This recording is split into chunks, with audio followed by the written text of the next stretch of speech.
Padre, gracias por tu palabra, por este día, porque nos provees esta oportunidad en la que podemos venir a tu palabra.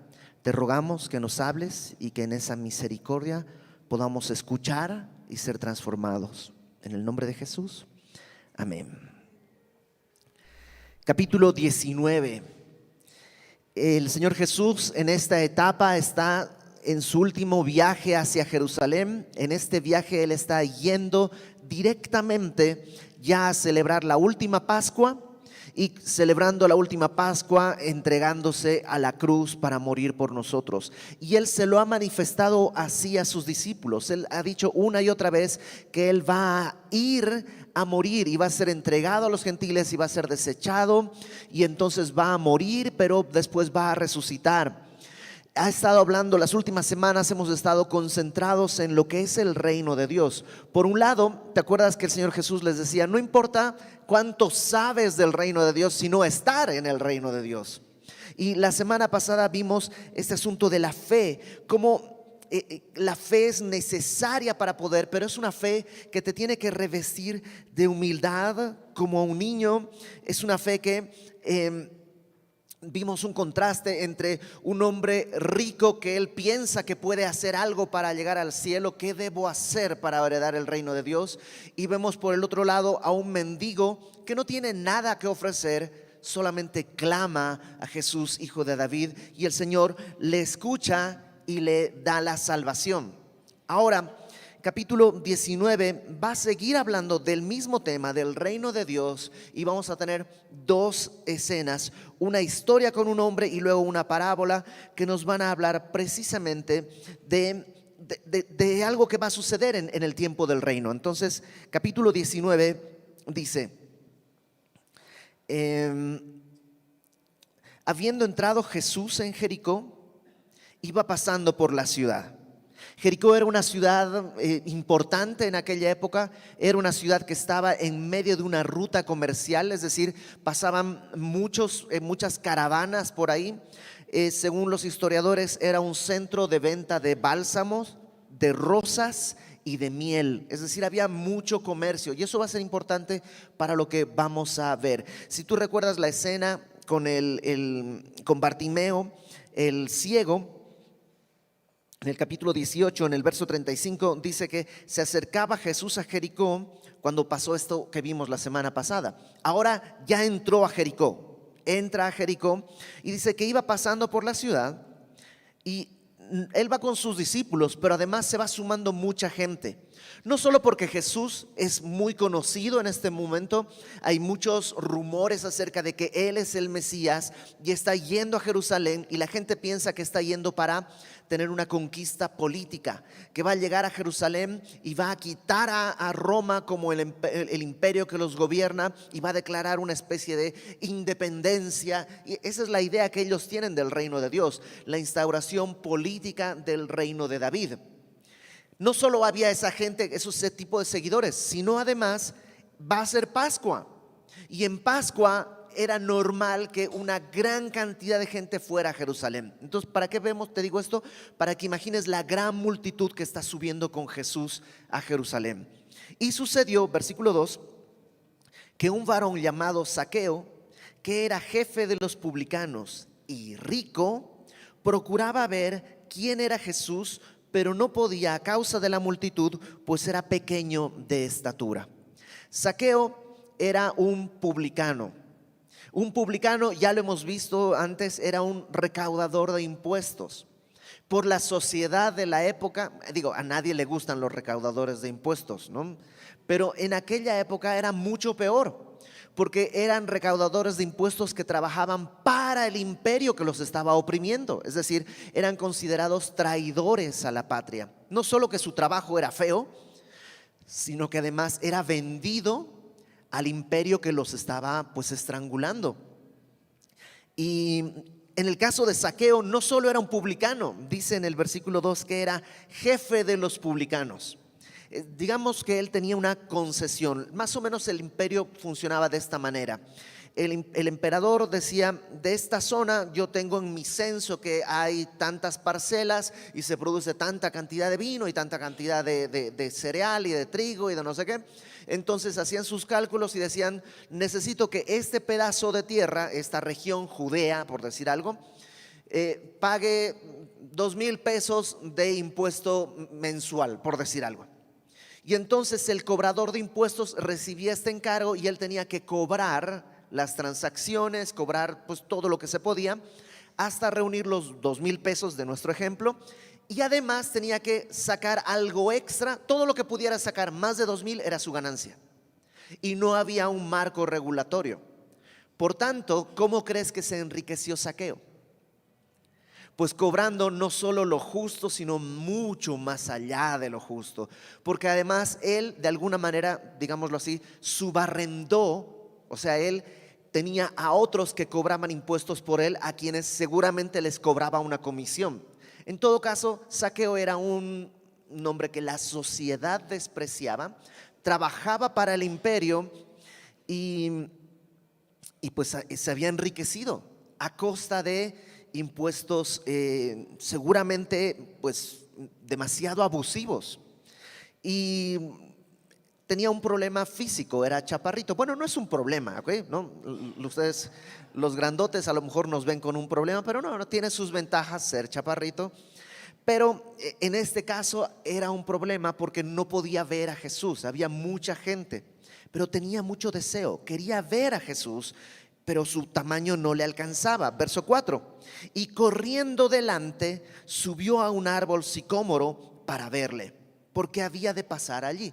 Era inteligente, digo, pues va por acá, por la calle principal de la ciudad. Entonces se adelantó a la multitud y se trepó a un árbol. Aquí hay dos cosas que no eran normales. Para la cultura de la época no era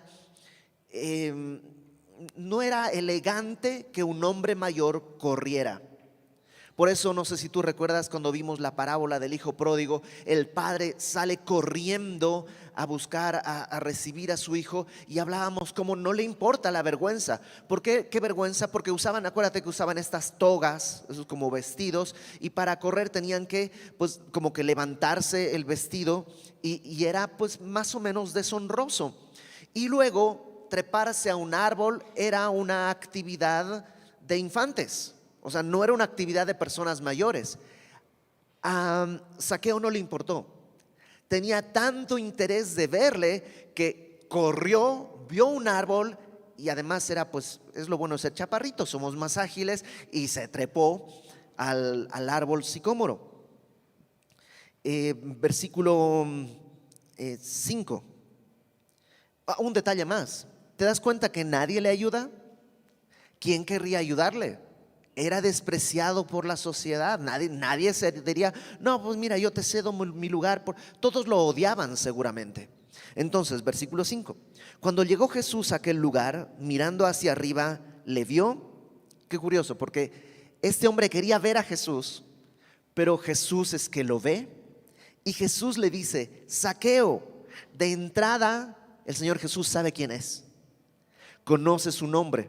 No le dice, oye tú, a ver, el del árbol, a ver, no, sabe quién es. ¿Quién crees que sembró ese árbol 30 años o 40 años atrás para que Zaqueo pudiera subirse ahí? Es el Señor. Él hizo el diseño para que Zaqueo, ¿por qué crees que lo hizo chaparrito y ágil? Para que pudiera trepar. Dios en realidad tiene todo el control. Y le dice, desciende, date prisa, desciende, porque hoy es necesario que yo pose en tu casa. No dice recomendable o me gustaría, es necesario. Tampoco le dice, ¿cómo ves? ¿Me recibes en tu casa? El Señor Jesús, como lo que es el Señor, le da una primera instrucción: baja, y baja rápido. ¿Por qué? Porque voy a ir a tu casa. Es necesario. ¿Para quién? ¿Para el Señor Jesús? No, para Zaqueo era necesario. Y Jesús le dice, desciende, voy a estar en tu casa. Entonces, verso 6, él descendió a prisa y le recibió gozoso. ¿De qué habrán hablado? porque no solamente va a estar en su casa, comieron juntos, hablaron, pero sí es una especulación, pero permítanme decir que es una especulación con lógica. Por la respuesta que Jesús obtiene de Zaqueo, seguramente lo que habló tenía que ver con la justicia, lo que es justo, tenía que ver con lo que es pecado. Y Zaqueo, mira versículo 7, aquí hay un paréntesis que inserta Lucas. Al ver esto, que Jesús lo conoce y que le dice: voy a estar en tu casa, todos murmuraban diciendo que había entrado a posar con un hombre pecador. Pero por supuesto, no solo era pecador, era el jefe de los publicanos. Jesús se está relacionando con la escoria de la sociedad. Entonces, después de la comida, verso 8, Zaqueo, puesto en pie, dijo al Señor: he aquí, Señor, la mitad de mis bienes doy a los pobres, y si en algo he defraudado a alguno, se lo devuelvo cuadruplicado. La ley decía, le puedes leer en Números 5, en Números 5, versículo 7, la ley habla que tienes que devolver un quinto. Es decir, si tú robaste 100 pesos, debes devolver los 100 pesos más un quinto, el 20%. Eso era lo que la ley establecía. En otro pasaje en Éxodo hablaba de que si tú igual había un problema en que tenías que pagar algo, tenías que devolver lo que habías tomado y además dar el doble. ¿No? Te quedaste con una oveja, tenías que devolver la oveja y dar una más, ¿no? Para que tenga dos. Pero aquí Zaqueo está diciendo: voy a hacerlo cuadruplicado. Si te he defraudado, te voy a devolver, y te lo voy a devolver cuadruplicado. Está yendo mucho más allá de la exigencia de la ley. Y además está diciendo: de lo que es mío voy a dar la mitad a los pobres. ¿Por qué? Algo pasó en su corazón. ¿Te acuerdas que hablábamos la semana pasada del joven rico? Cómo el joven rico no puede, dice, tenía muchos bienes y se alejó triste porque Jesús le dijo: dáselo a los pobres. Bueno, Zaqueo está haciendo esto. No sabemos si Jesús se le dijo o no, pero lo que la Biblia registra es que Zaqueo entiende que él ha actuado mal y hay un arrepentimiento que se demuestra en una acción. Y está tratando de nivelar lo que él ha tomado. Ahorita vamos a regresar sobre todo esto. Versículo 9. Jesús le dijo, la respuesta de Jesús es: hoy ha venido la salvación a esta casa, por cuanto él también es hijo de Abraham. ¿Que acaso no era antes? Bueno, para la sociedad no. Para la sociedad era un traidor, alguien que estaba trabajando para el Imperio Romano. ¿Cómo sería judío? Pero para Dios sí. En Romanos capítulo 2, versículo 28, Romanos 2, 28, Pablo dice que no es judío el que es exteriormente judío. Es decir, o sea, judío es, por supuesto, alguien que nace de padres judíos, sí va a ser judío. Pero Romanos 2, 28 dice: no es judío el que lo es exteriormente. ¿Verdad? La palabra judío viene de Judá, que quiere decir adorar. Entonces Pablo está haciendo una especie de juego de palabras en la que dice, o sea, no se trata de raza, no se trata de origen étnico, no se trata de herencia familiar. El judío verdadero, en el juego de palabras, el adorador verdadero, dice, no tiene que ver con lo exterior, ni es la circuncisión la que se hace exteriormente en la carne. La circuncisión era la marca del pueblo judío, sino que es judío el que lo es en lo interior, y la circuncisión es la del corazón, en espíritu, no en letra. Por tanto, está abriendo la puerta que algunos que no somos descendientes de judíos podríamos ser tomados como judíos. Entiéndase judíos como este juego de palabras. El adorador a Dios no es el que depende de una raza o de un linaje, sino aquel que en el corazón, en espíritu, ha sido tocado por el Señor. Entonces, regrésate a Lucas. Está diciendo que él probablemente era de linaje judío, pero ahora ya no solo es de linaje, ahora es en verdad, en la fe, un hijo de Abraham. Versículo 10. Porque el Hijo del Hombre vino a buscar y a salvar lo que se había perdido. Y lo que está diciendo es, pues sí, este hombre estaba perdido y yo vine a buscarle. Ahora, y sin querer espiritualizar o sobre espiritualizar este texto, sí creo que en esta historia vemos un poco este misterio de la salvación. La salvación es un misterio, porque en este misterio hay cosas que a nuestros ojos suenan un poco contradictorias. Déjame, te lo voy explicando con los elementos que acabamos de ver. Aunque hay gente el día de hoy que dice, yo buscaba a Dios, en realidad es Dios quien nos estaba buscando. ¿Cuál es el caso? Zaqueo. ¿Zaqueo quería ver a Jesús? Sí, pero otra vez, ¿quién plantó ese sicómoro? ¿Quién hizo que creciera y que esté listo para ese momento? Dios. ¿Quién estableció la ruta para pasar por Jericó? Dios.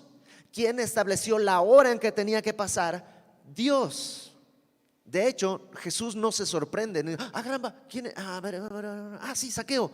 No, él ya lo sabía. Quien preparó todo es el Señor. Lo mismo nos pasó a ti y a mí. Algunos seguramente sentían ese impulso, es que necesito buscar a Dios, hay algo que me falta, y estaban como Zaqueo, tratando de buscar, pero había un problema. Al igual que Zaqueo, tú y yo somos espiritualmente chaparritos, incapaces de llegar a Cristo. No podemos, no podríamos. Es más, aunque con todo nuestro esfuerzo y nuestras ganas lográramos subirnos al árbol de la moralidad y desde ahí pudiéramos ver a Jesús, no sirve de nada. ¿Te imaginas si Zaqueo ve a Jesús? Ahí va, ahí fue, se fue. ¿Qué hubiera cambiado en su vida? Nada. Si nosotros tratando queremos ver a Jesús y nos trepamos al árbol de la moralidad, nomás vamos a ver a Jesús pasar y vamos a decir, oh sí, qué padre, qué interesante sus enseñanzas, y ok, ya se fue. ¿Y qué sigue? La vida de siempre. Seguimos condenados en nuestro pecado. Es Jesús quien lo reconoce y le dice, es necesario que yo coma esta noche, pose contigo hoy. Así, a ti y a mí, fue Jesús quien en realidad nos estaba buscando y fue Él quien nos encontró. Y no sé tu caso, pero en mi caso claramente Él me dijo, Ibert, es necesario que me conozcas, ya deja de darle vueltas, es necesario que me conozcas. Y aquí es donde está el misterio. Él da una orden y nosotros debemos responder. Cuando Pablo está en Atenas, está predicando en Atenas, termina su discurso diciendo que Dios, habiendo pasado por mucho tiempo por alto la ignorancia de los hombres, ahora manda a todo hombre, es cualquier persona, en todo lugar, eso es en cualquier parte, que se arrepientan por cuanto va a traer el juicio por medio de aquel que Él resucitó de los muertos. Es un mandato. ¿Cuál es el mandato? Arrepiéntete. Y aquí es donde está el misterio, porque el Señor Jesús da una orden y nosotros debemos responder. Jesús le dice, Zaqueo, desciende, voy a estar en tu casa. ¿Qué pasaría si Zaqueo dice, no, de aquí no me voy a bajar? Entonces, ¿quiere decir que la salvación dependía de Zaqueo? No, porque Zaqueo podría bajar y subir 1000 veces, pero si no lo hace ante la orden de Jesús, está perdido. Nuevamente volvemos a Jesús. Y es este misterio en que los teólogos han dividido entre la responsabilidad del hombre y la soberanía de Dios. Si Dios nos escoge, pues da lo mismo lo que hagamos. Y otros dicen, no, estamos llamados a responderle. Porque aquel que no responde, por eso dice Pablo, nosotros como embajadores de Dios les rogamos, reconcíliense con Dios. ¿Qué es lo que tienes que hacer? Responder y reconciliarte. Entonces es mi responsabilidad. No, porque es Dios quien lo está haciendo. Entonces es su asunto y yo no tengo que hacer nada. No, tienes que responder. Pero eso es contradictorio. Sí, pero no. Así es. Te digo que es un misterio. Tú y yo estábamos en ese árbol. El Señor Jesús dice, desciende, voy a cenar contigo, y tienes que responder. Y el Señor Jesús vino a buscar lo que se había perdido. Vino a buscarte, vino a buscarme. Y el proceso de salvación comienza con bajarnos de aquello que nos hace pensar que estamos por encima de los demás. Algunos que dicen: yo no soy tan malo, estás trepado en tu árbol de moralidad. Y Jesús dice: desciende, date cuenta que eres chaparrito, que si yo no te llamo, tú no puedes ser salvo. Aquellos que dicen: no, pero es que yo en realidad soy un religioso, voy a la iglesia, leo mi Biblia.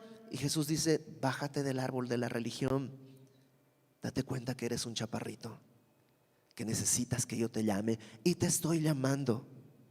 Yo no entiendo ese misterio. Si me preguntas a mí, yo no quería ser salvo, el Señor me llamó. Pero de alguna manera, cuando el Señor me llamó, tuve que responder. Pero no fui yo, sino la gracia de Dios en mí. No sé si me explico. La gloria es de Él, pero hay algo de esa gloria que Él ha cedido para que tú le glorifiques respondiendo. Y Zaqueo dijo: ok, voy. Y entonces desciende, y cuando la salvación llega a tu casa, ¿sabes qué hay? Arrepentimiento y fruto de arrepentimiento. Si hay alguien que ha dicho que se arrepiente de sus pecados y persevera en sus pecados, Santiago dice: esa fe que no da fruto no puede salvarle. Nadie es salvo por obras, pero nadie es salvo sin que después se generen obras. No es por obras que Dios nos salva, pero nos salva y automáticamente hay obras. Por eso te digo que esta escena nos presenta lo importante de obedecer y responder al llamado de Dios. Ahora lo va a dejar más claro con la historia que sigue, versículo 11. Oyendo ellos estas cosas, o sea, los que están alrededor están escuchando que Jesús está entrando a comer, que le está diciendo: la salvación ha venido a esta casa. Oyendo estas cosas, prosiguió, o sea, continúa hablando del tema Jesús, y dijo una parábola, por cuanto estaba cerca de Jerusalén, y ellos pensaban que el reino de Dios se manifestaría inmediatamente. Ya te dije, ellos pensaban que Él iba a ir y políticamente iba a destronar a Roma. Eso es lo que ellos tenían en mente. Y Jesús, tomando esa idea que ellos tienen, les va a contar esto, que es un poco algo que ya les ha explicado. Voy a leer la parábola. Dice en el versículo 12: dijo pues, un hombre, en esta historia Él es ese hombre, Jesús es ese hombre. Un hombre noble se fue a un país lejano para recibir un reino y volver. Un poco les está diciendo: no voy a recibir el reino ahorita, tengo que morir, me voy a ir a un país lejano, es decir, voy a regresar al cielo, voy a recibir un reino y luego voy a volver. ¿Okay? Ese es un poco el marco en el que está sucediendo esta historia. O sea, no voy a Jerusalén a tomar el reino, voy a morir, me voy a ir, voy a recibir el reino y voy a regresar. Verso 13: y llamando a 10 siervos suyos, les dio 10 minas. La mina era una medida de capacidad, es como el kilo, digamos, o la libra o la arroba. Era una medida de capacidad que equivalía más o menos a 100 días de salario mínimo. 100 salarios mínimos el día de hoy, en el 2023, es un promedio. 100 salarios mínimos son unos 20,700 pesos, más o menos en promedio. Entonces no es una gran fortuna, o sea, con 20,000 pesos no es una gran fortuna, pero tampoco es un dinero despreciable. Son 100 días de trabajo, un poco más de 3 meses de jornada laboral. Entonces les dio a cada quien 20,000 pesos, 21,000 pesos, 10 minas, y les dijo: negociad. Esto es importante, les está dando una orden. ¿Te acuerdas? La orden que le dio a Zaqueo fue: baja. Ahora la orden que este señor le está dando a sus siervos es: negocien. Y la palabra negociar está bien traducida, es tal cual: haz negocio. ¿Qué quiere decir hacer negocio? Una actividad que te otorgue una ganancia, ¿no? Haz negocio. Entre tanto que vengo, ojo, voy a volver, te estoy dando una mina, negocia. Ahora, a diferencia de la parábola de los talentos, ¿te acuerdas la parábola de los talentos que cuenta Mateo? Que a uno le da un poco, a otro le da más, a otro le da más, de acuerdo a su capacidad. Aquí no, aquí a todos parejo una mina a cada quien. Entonces les dice, negocien en tanto que yo vengo. Esto es un hecho, no voy a intentar regresar, yo voy a volver. Esto es un hecho, negocia lo que te estoy dando, hazlo crecer.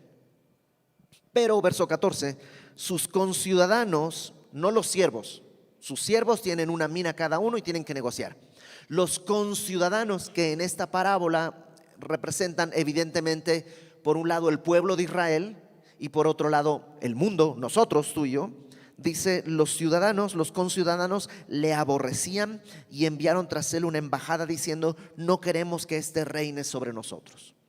Por eso cuando Jesús llega a Jerusalén va a ser rechazado, el pueblo va a decir, no queremos que este rey, tenemos un rey, ese es César, sácalo. Pero también nosotros hemos vivido para nosotros mismos, no hemos querido que Jesús reine hasta que Él abrió nuestros ojos. Entonces tenemos a este hombre noble que está encargando a sus siervos una cantidad, y hay otros personajes que es el mundo, los opuestos, los que se oponen al reinado de este hombre. Versículo 15. Aconteció que vuelto él, no se nos dice cuánto tiempo, pero vuelto él, después de recibir el reino, mandó llamar ante él a aquellos siervos a los cuales había dado el dinero, para saber lo que había negociado cada uno. ¿Cuál era la orden? Negocien. Y entonces a su regreso, ¿qué pide? Cuentas. Vamos a ver cuánto negociaron. Ahora, en esta parábola, ¿esto qué representa? El momento en el que tú y yo nos presentemos delante de Dios a dar cuentas. No por salvación, porque ya somos sus siervos, ya somos hechos hijos de Dios. ¿Cómo? Cuando escuchamos su voz, le conocimos, descendimos de nuestro orgullo, de nuestra religión, de nuestra moralidad, de nuestra autosuficiencia. Escuchamos que dijo, tú necesitas que vaya a comer contigo. Cuando hemos sido hechos salvos, ya somos sus siervos. Ya no hay juicio por salvación. Nuestro juicio por salvación fue la cruz. Ya me han oído decirlo. Tú y yo ya fuimos juzgados, fuimos encontrados culpables y fuimos condenados en la cruz. Ya está eso resuelto. Si te dice, eres inocente, no, soy culpable, pero ya pagaron mi condena, que era la muerte. Ahora entonces, ¿por qué nos presentamos a juicio? Por recompensa. Dios te dio una mina. ¿Qué has hecho con esa mina en el tiempo en que estuviste acá? Él dijo, voy a recibir un reino y regreso. Un día va a regresar y te va a decir, ok, te di lo mismo que los demás. Algunos piensan que esta mina representa el tiempo. Todos tenemos 24 horas por día. Nadie tiene más, nadie tiene menos. Algunos piensan que esto representa la oportunidad de responder al Señor. Todos escuchamos la voz de Dios. Yo no creo que haya que definirlo específicamente. Simplemente Dios te ha dado algo y espera que tú obtengas ganancia. ¿Para quién? Para Él, porque es su dinero. El aire que tú tienes es su aire. Las fuerzas que tú tienes son sus fuerzas. Pablo dice, ignoras que tu cuerpo no es tuyo porque fuiste comprado con sangre. Pues ¿qué has hecho con tu cuerpo? ¿Ok? Y ojo, no está mal divertirte, ¿ok? No está mal pues yo fui con mis hijos al parque. Gloria a Dios, para eso te dio tu cuerpo, para que tus hijos sepan que Dios les ama y que tú les amas. Está bien, ¿no? Pero, ok, ¿estás en el parque 24 horas todos los días con tu hijo? ¿O qué cosas más estás haciendo con tu cuerpo, con tus recursos, con tus bienes?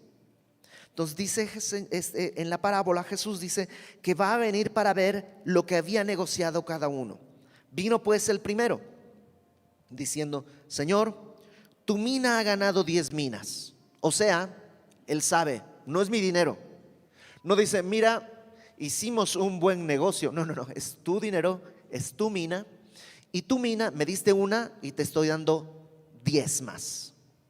Yo soy una papa frita en cálculos matemáticos, así que puse en internet cuánto es uno, o sea, qué porcentaje es, y según esta plataforma, ganó el 1000% de ganancia, ¿ok? Entonces, no sé, yo no sé tampoco nada de negocios, pero yo supongo que 1000% es un buen negocio, ¿sí o no? No sé si los negocios están acostumbrados a ganar eso, pero creo que este es un gran negocio. Y dice, tu mina ha ganado 10 minas. La respuesta del hombre es, está bien, buen siervo, por cuanto en lo poco has sido fiel, tendrás autoridad sobre 10 ciudades. En proporción de tu fidelidad es lo que tú vas a ser recompensado. Yo no sé si es que va a ser, cuando lleguemos allá, ¿a cuántas personas le predicaste el evangelio? No, pues a 25, ok. Tu recompensa va a ser reinar sobre 25 ciudades. No lo sé exactamente, pero sé que va a ser, número uno, servicio al Señor, recompensado ¿con qué? Con más servicio al Señor. Porque Él va a seguir reinando y te va a usar para gobernar 10 ciudades. Más, ¿por qué Dios recompensa ese buen servicio con más servicio? Porque no hay nada más gozoso que servirle. No hay otro objetivo en la vida del ser humano que pueda cumplir mejor el propósito porque el cual fuimos creados, que servir a Dios. Por eso, quien ha servido bien será recompensado con servir más al Señor. Hay ventajas. En el nuevo cuerpo, con la nueva vida, no te vas a cansar, no te va a doler la espalda. En verdad vas a poder servir sin esos estorbos. El día de hoy, si servir te duele, te cuesta. Yo conozco gente que dice, me encantaría servir en la iglesia, pero no puedo estar de pie, no puedo levantar cosas, no puedo, ¿qué puedo hacer? Ora. Es un gran servicio. Yo no conozco a alguien que diga, no, yo no necesito que oren por mí. Todos estamos sedientos y hambrientos de que alguien ore por nosotros. Si por la razón que sea, lo único que puedes hacer es orar, créeme, no es lo más bajito que se puede. Orar es un gran servicio a Dios. Y si eres fiel, el Señor te va a recompensar con, imagínate que Dios te recompense con más oración. ¿Qué es la oración? Comunión con Dios. ¿Cuál va a ser tu recompensa? Más comunión con Dios. Maravilloso. Maravilloso. Lo poco es el 20,000 pesos. En lo poco has sido fiel. Lo de este mundo es lo poco, lo barato, no sé si es una grosería, perdonen, pero fayuca es como grosería, no, es como piratería, ¿no? Es eso es lo del día de hoy, el dinero, eso es la fayuca. ¿Quién quiere recompensa? Más fayuca, ¿no? Lo trucho se dice por allá en mi pueblo. ¿Quién quiere cosas truchas de recompensa? Eso es lo poco. Sé fiel en lo poco. Dios te ha dado tu mina y te va a poner sobre algo mucho mayor. Ahora vamos con el segundo. Vino otro diciendo, Señor, tu mina, también sabe que la mina es de Dios, no es de él. Tu mina ha producido 5 minas. Y también a este dijo, tú también sé sobre 5 ciudades. A este no le dice buen siervo. No quiere decir que haya sido un mal siervo. Simplemente, probablemente está diciendo, ok, hiciste lo mínimo, está bien, 5 ciudades y su recompensa es equivalente a su ganancia. 5 minas, 5 ciudades. Pero vino el tercero diciendo, Señor, aquí está tu mina, la cual he tenido guardada en un pañuelo. Ah, caramba. ¿Cuál fue la orden de Dios? Bueno, del Señor. ¿Cuál fue la orden? Guarden esto, negocien. Si negociando perdiste, el Señor entenderá que a veces los negocios se ganan, a veces los negocios se pierden. Pero negocia. ¿No te dijo guarda? Fíjate la razón por la que no obedeció. ¿Por qué guardaste eso? Dice, porque tuve miedo de ti, por cuanto eres hombre severo, que tomas lo que no pusiste y ciegas lo que no sembraste. ¿Sabes qué pasa? Es que estás bien mal, Señor. O sea, la verdad es que no negocia esto por culpa tuya, porque te tengo miedo. Y aquí puede haber 2 cosas. Uno, porque eres injusto. A ver, ¿quién toma donde no puso y quién cosecha donde no sembró? Solo el injusto, el que roba. Yo no puse pero agarré, yo no sembré pero tomé. Eso que se llama robar, hurtar. Le está diciendo, ¿sabes qué? Es que yo sé que tú eres injusto, entonces por eso mejor ni me quiero meter contigo. La otra posible explicación es que no le está diciendo injusto, sino todopoderoso. ¿Quién puede tomar de donde no puso y cosechar de donde no sembró? Dios, porque Él es todopoderoso. Sea como sea, diciéndole todopoderoso o diciéndole injusto, está siendo desobediente. Y tú y yo podríamos decir, híjole, es que no, pues no predico el evangelio porque qué tal que me dicen que no, qué tal que me rechazan, qué tal que, ok, estás perdiendo tu oportunidad. Si te rechazan o no, el Señor va a decir, ¿negociaste? Sí, perdí todo lo que me diste. Ok, está bien, pasa, fuiste fiel. Yo no te pedí, entrégame el 40% de ganancia, te pedí, negocia. Y este hombre está acusando de su incapacidad al Señor. Por eso la respuesta dice, versículo 22. Entonces él le dijo, mal siervo. Y esto es lo hermoso, porque no le dice, fuera, no te quiero en casa. No, sigue siendo un siervo. Sabes que si llegas al cielo y no tienes nada de ganancia, Dios no te va a decir, híjole, ¿sabes qué? Mira, ves ese elevador, ponle, métete y le aprietas la I de infierno y te va a bajar y ahí te quedas. No te rechaza, sigue siendo un siervo. Pablo dice que aquel que edifica con madera, heno y hojarasca va a ser salvo, así como alguien de su casa sale con fuego, con lo que así va a sufrir pérdida, pero va a ser salvo. Y así, este siervo no está despreciado como siervo, pero perdió su oportunidad. Dice, por tu propia boca te juzgo. ¿Sabías que yo era hombre severo, que tomo lo que no puse, que ciego lo que no sembré? ¿Por qué pues no pusiste mi dinero en el banco para que al volver yo lo hubiera recibido con los intereses? Para meter el dinero en el banco no necesitas trabajar. O sea, eso es lo menos complicado de hacer. Era nomás llevarlo al banco y vengo a recogerlo, es a largo plazo, lo vengo a recoger después y que vaya ganando intereses. Eso era lo más fácil de hacer. ¿Por qué no lo hizo? Pereza, indiferencia. Verso 24. Y dijo a los que estaban presentes, quitadle la mina y dadla al que tiene las 10 minas. Ellos le dijeron, Señor, tiene 10 minas. O sea, es ni Robin Hood. O sea, Robin Hood le quitaba a los que tenían para darle a los que no tenían, y está al revés. O sea, él tiene una mina y se la estás quitando. Y dice el Señor Jesús, pues yo os digo que a todo el que tiene se le dará, mas al que no tiene, aún lo que tiene se le quitará. ¿Por qué? Porque ya te lo dio. Tendrías que haber sido fiel. Y esta frase, esto de al que tiene se le quitará, perdón, al que tiene se le dará, y al que no tiene, hasta lo que no tiene se le quitará, está hablando de la mina. ¿Qué decíamos? Que la mina es lo que sea que Dios te haya dado. Está hablando de las oportunidades de servicio. Está hablando de lo que Dios te ha pedido. Pero también lo menciona en Marcos. Acompáñame rápidamente a Marcos, por favor, capítulo 4. En Marcos 4, el capítulo 4 de Marcos tiene que ver con la palabra de Dios. Todo el capítulo habla de la palabra de Dios. Y en Marcos 4, 24, dice, les dijo también, mirad lo que oís. Esa frase está bien bonita, ¿no? Como mira lo que escuchas. ¿Cómo se ve lo que se oye? O sea, presta atención.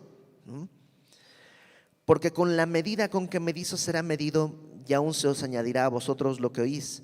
Porque al que tiene se le dará, y al que no tiene, aún lo que tiene se le quitará. Y en el contexto en Marcos 4 es la palabra.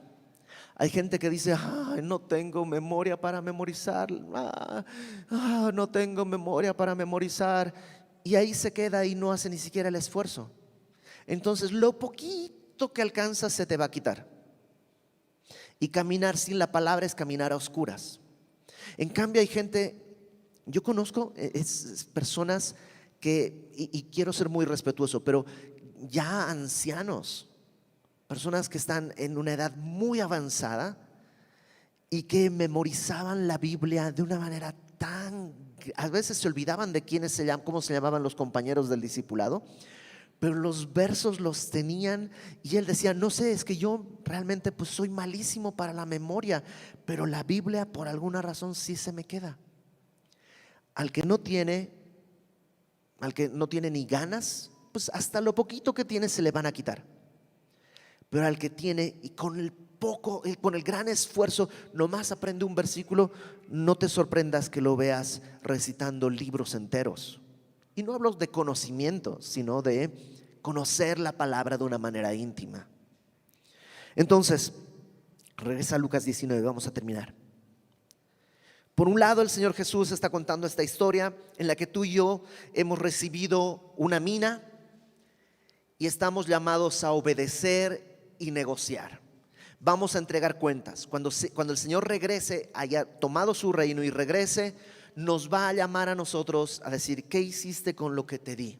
Entregaremos cuentas. Algunos pasarán con mucha ganancia, otros pasarán como al quien ha salido de una casa con fuego, así con lo que trae puesto, y va a entrar al reino así, con algunos con un traje enorme y lujoso y otros con un taparrabos, pero entrarán al reino. ¿Qué pasa con los ciudadanos? Verso 27. Y también aquellos mis enemigos que no querían que yo reinase sobre ellos, traedlos acá y decapitadlos delante de mí. Él va a juzgar, pero va a comenzar a juzgar primero por su pueblo, tú y yo. Entonces, déjame, número uno, Dios va a traer juicio. El tribunal de Cristo, así se llama, donde tú y yo nos presentaremos, es real.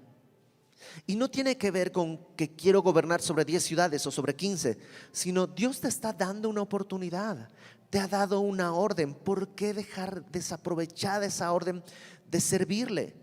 Yo no sé dónde Dios te ha llamado a servir, pero Dios te ha llamado. Yo no sé qué es lo que Dios te ha pedido que hagas, pero Dios te lo ha pedido. Todo comenzó como Zaqueo, cuando estábamos perdidos. Estábamos no solo perdidos, sino incapaces de buscarle. Y hemos sido llamados primeramente a la salvación.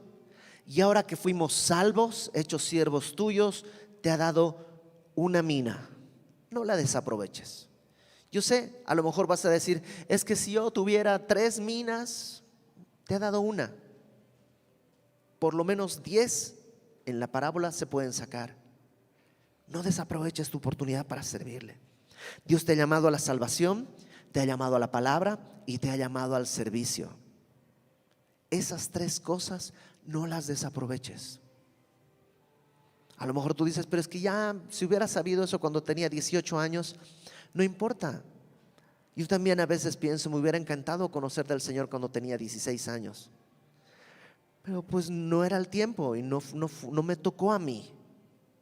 Yo conocí al Señor ya pues 24, 25 años y realmente servir a Dios como a los 27. Pero un amigo me dijo, yo no estoy dispuesto a perder más años en mi vida. Y el día de hoy tú y yo tenemos esa oportunidad. Ya no pierdas más tiempo, sírvele. Yo no te voy a decir en qué. Pregúntale a Dios, Él es el Señor. Yo no te estoy dando una mina. Es Dios quien la ha puesto en tu mano. No la guardes en un pañuelo y la entierres. Supuestamente, es que tengo temor de perderla.